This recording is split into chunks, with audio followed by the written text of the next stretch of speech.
Hi everyone, Assalamualaikum. Nasrin's Vlogs or Aniti Vlog আপোনালোক সকলোকে স্বাগতম জনাইছো। আজি হৈ গ'ল 12 নম্বৰটোৰ ৰোজা 12টা ৰোজা গুচি গ'ল চাওঁতে দেই। তাৰ পিছত ব্লগটো ষ্টাৰ্ট কৰিছো এতিয়া মই 1টা বজাত। আজি মোৰ মনটো অকন ভাল লাগি আছে কাৰণ মই ৰাতিপুৱাতে এতিয়া কোৱাঞ্চি পঢ়িব পালো টাইম অকমান। তো এটো কাৰণে মোৰ 12 চিপিৰাটো শেষ হ'ল 13 চিপিৰা আকৌ ষ্টাৰ্ট দিম যেতিয়া সময়টো পাম। আৰু এতিয়া ক্ষীৰ বনাই হৈ গ'ল মোৰ। তাৰ পিছত হাজবেণ্ড গৈছে আমাৰ ভাইটিটোক ড্ৰেছিং কৰাব নিবলে আৰু বিৰিয়ানী বনি আছে এতিয়া আমাৰ। ভাবিলো মই ব্লগটোকে ষ্টাৰ্ট কৰি দিওঁ, চাই থাকিব যিকণ পাৰো যিবাৰ দেখাই থাকিম আৰু।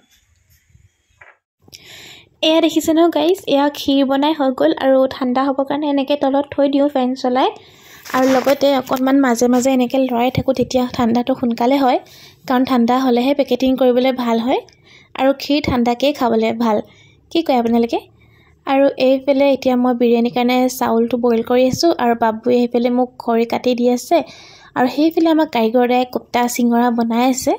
মই এইফালে বিৰিয়ানীৰ কাৰণে আৰু জুই দি আছোঁ পুৰা। চাউলটো বইল কৰিলে পুৰা জুই দিব লাগে যে তেতিয়াহে ভাল হয়। মই যে কিমান কাম কৰোঁ মোৰ হাততে প্ৰমাণ গাইজ, ৰ'ব দেখাইছোঁ। এয়া চাওক হাত কোলা, এতিয়া অজু কৰোঁতে দেখিছোঁ হাতখন কোলা লাগি আছে বোলো। কোলা বস্তু চুলে বৰ দিগদাৰ, য'ত ত'ত কোলা লাগি যায় হাত, এইবোৰ চাব নোৱাৰা অৱস্থা হৈ গ'লগৈ মোৰ হাত চাত নখ চখবোৰ। আৰু এইফালে আমাৰ বিৰিয়ানী দামত দি থোৱা আছে, এইফালে ক্ষীৰ পেকিং কৰি আছে। আজি বাবু দা হেল্পাৰ আছে অকণমান, সেয়া হ'ব চাই দিয়ে এইফালে অকণমান। ইমান কষ্টকৈ ভিডিঅ' কৰিছোঁ মই। পেট খালি থাকিলে গা বেছি হিলেহে, পেট ভৰ্তি থাকিলে গা নিহিলে। আৰু মই 2:30 হ'ল পাই। মই জোহৰ নামাজ পঢ়িলোঁ বাৰু, পঢ়ি ইমান বাথৰুম লাগি থাকে অজু থৈ দিলে। আকৌ মই বাথৰুম চাথৰুম গৈ আকৌ অজু কৰি আহিছোঁ। মই যিমানটো পাৰোঁ অজুতে থাকিবলৈ চেষ্টা কৰোঁ ৰমজান মাহটোত, কাৰণ কিবা না কিবা কৰি থকাই হয় ন, কোৰাণ পঢ়া তজবি লোৱা, সেইটো কাৰণে।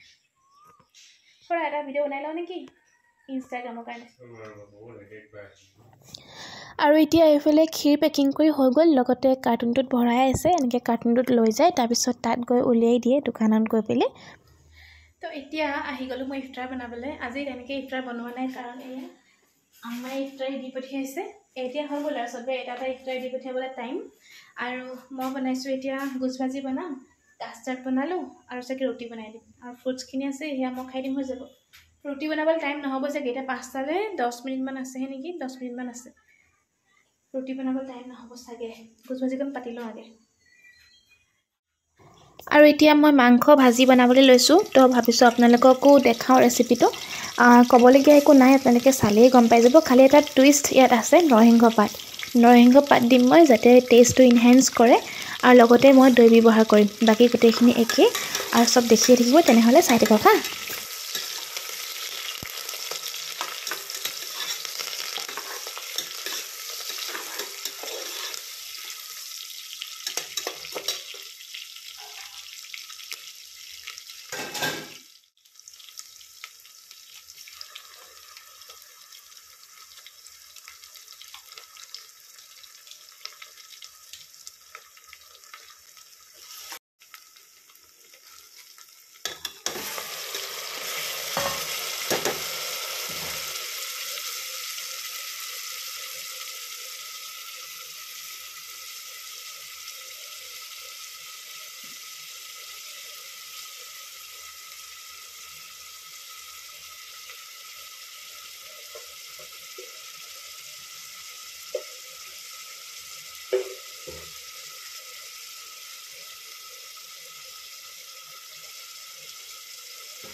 আৰু এইফালে এতিয়া আম্মাহঁতৰ পৰা দিয়া ইফতাৰী যোনটো ভাগ সেইটো খুলিবলৈ লৈছোঁ।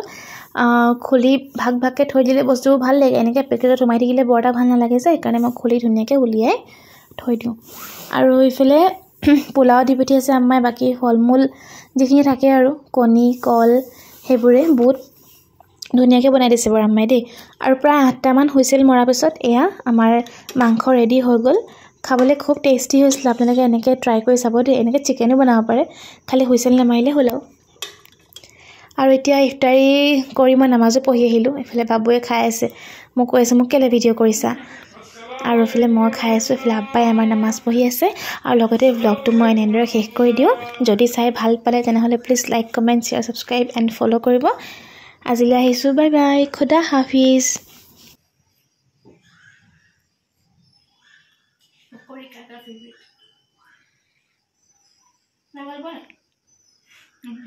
ভাল নাপা